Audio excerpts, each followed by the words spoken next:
Assalamualaikum warahmatullahi wabarakatuh. Salam CGP hebat. Pada video kali ini saya akan menyampaikan materi koneksi antar materi, kesimpulan dan refleksi modul 1.1. Saya Adi Ardiansyah, calon guru penggerak angkatan 7 Kabupaten Ogan Ilir. Pengajar praktik Ibu Yeni MPD dengan fasilitator Ibu Eni Sindusia Tribuana ST SPD BR. Selamat menyaksikan.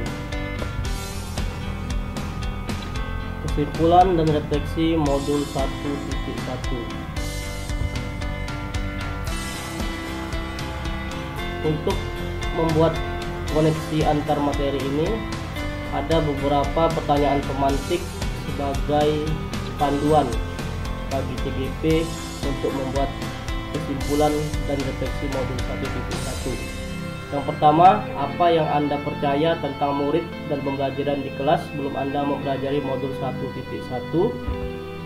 Yang kedua, apa yang berubah dari pemikiran atau perilaku Anda setelah mempelajari modul ini? Pertanyaan yang ketiga, apa yang dapat segera Anda terapkan lebih baik agar kelas Anda mencerminkan pemikiran KHD? Dari pertanyaan-pertanyaan tersebut, maka bisa saya simpulkan bahwa sebelum mempelajari modul 1.1, saya hanya mentransfer materi pelajaran. Saya hanya mementingkan ketuntasan materi pelajaran. Saya belum mengenali lebih dalam karakter dan latar belakang siswa. Saya hanya menilai siswa dari aspek kognitifnya saja.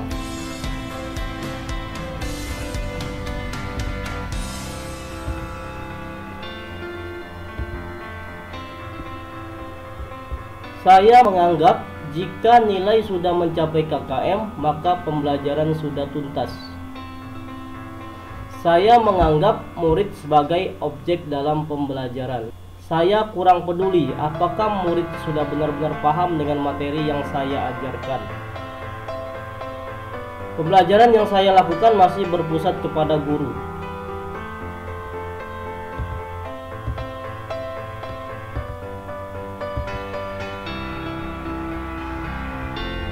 Saya kurang sabar dan marah dalam memberi tuntunan kepada anak. Sering cepat marah. Jika masih banyak murid yang belum mencapai KKM, segera diadakan evaluasi.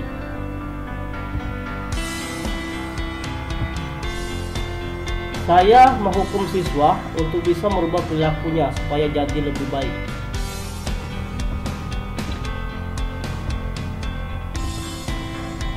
Saya kurang dalam memberikan contoh nyata agar siswa bisa melihat dan meniru perbuatan yang saya lakukan.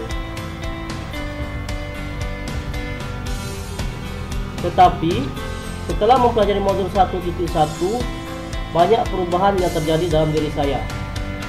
Yang pertama, saya melakukan proses pembelajaran secara menyeluruh, yaitu meliputi aspek kognitif, afektif, psikomotor, spiritual, dan sosial dan budaya murid.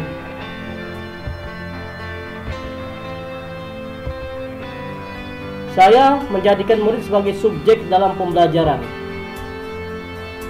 sehingga murid bebas berekspresi, bebas berpendapat, dan bebas berkreasi dalam proses kegiatan belajar mengajar yang saya lakukan.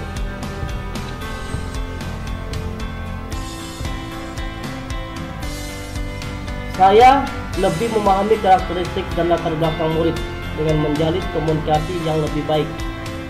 Saya harus menjadi fasilitator dan motivator dalam pembelajaran.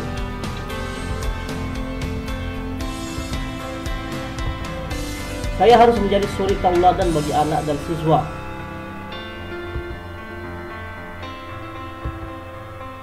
Saya tidak menuntut ketuntasan, tapi menuntun supaya mencapai ketuntasan dalam proses pembelajaran yang saya lakukan.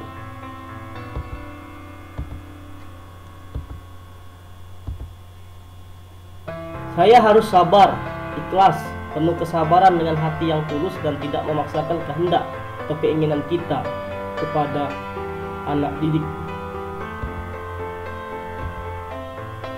Saya tidak menghukum siswa untuk bisa merubah perilakunya. Saya membiarkan perubahan tersebut terjadi atas kesadaran pribadi mereka masing-masing.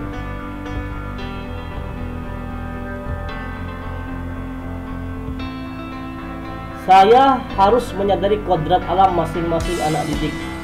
Biarkan anak-anak tumbuh dan berjalan sesuai kodratnya. Misalnya kodrat anak adalah bermain. Permainan bisa dijadikan alat dalam suatu proses pembelajaran.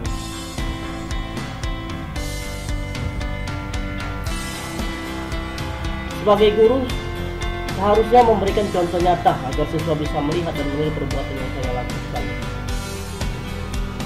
Karena satu contoh nyata lebih berarti daripada 1000 kata-kata nasihat.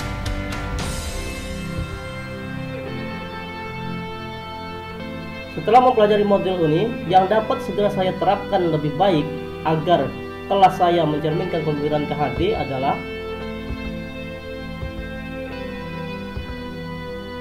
saya merancang kegiatan pembelajaran yang menyenangkan dan interaktif dengan menjadikan pembelajaran berpusat kepada murid. Dalam pembelajaran tidak lagi menuntut, tapi menuntun supaya peserta didik mendapatkan ketuntasan dalam proses belajar mengajar. Kemudian saya akan menerapkan pembelajaran abad 21, berpikir kritis, kreatif dan inovatif, kolaboratif dan komunikatif. Pembelajaran yang mengintegrasikan kemampuan literasi, pengetahuan, keterampilan dan sikap, serta penguasaan terhadap teknologi.